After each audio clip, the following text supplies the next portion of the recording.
అసలు పేరిణి నాట్యం అంటే ఏంటిది? ఆ పేరిణి నాట్యం ఎక్కడి నుంచి స్టార్ట్ అయింది?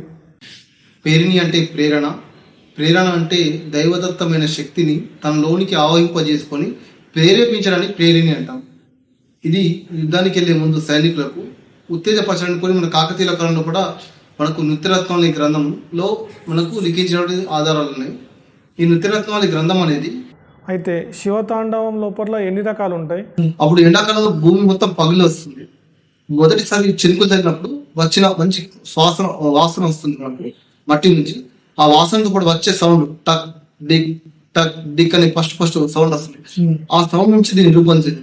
టక్ డిక్ కుట డింక్ కుటాడడి కుటాడింగ్ కుటాడడి కుడింక్ కుటాడడి కుడెకు కుడెకు కుడెకు కుడెకు కుడీం ధీమ్ తక త ధీమ్ తకిట తక డెగ గడ్డెగ గడ్డెగ గడ్డెగ గడ్డెగ గా డడడి కుడాడడి కుడాడడి కుడాడడి కుడాడడి కుడాడడి కుడాడడి కుడాడడి డడడి కుడాడడి కుడాడడి కుడాడడి డడడి కుడాడడి కుడాడడి కుడాడడి ఇలా ఆ శబ్దం అనేది అంటే పృథ్వీలింగకి సంబంధించి అలా ప్రతి ఒక్క తర్వాత ఆకాశం అంటే ఏంటి?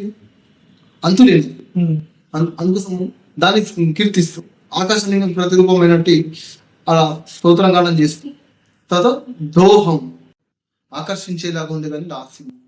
అందులో కరణాలు అంగాహారం అంటే మన కాళ్ళు చేతులు చేసే అందమైన మూమెంట్స్ ని మనం లాస్యం అంటాం. ధరి కూకున్నా ఘన కుకు ధా కిట్ట జగనం తో దరి కిట్ట జిమ్ కిట్ట తక్క జం కిట్ట తో గద జహ కిట్ట తక్క జిన్ కుక్కు జిన్ జగ తక్క జన జెం జే జెం కిట తక్కు దరి కిట దా కిట్ట తలాంగు కిన్న నుత జగ నట జెం కిన్న.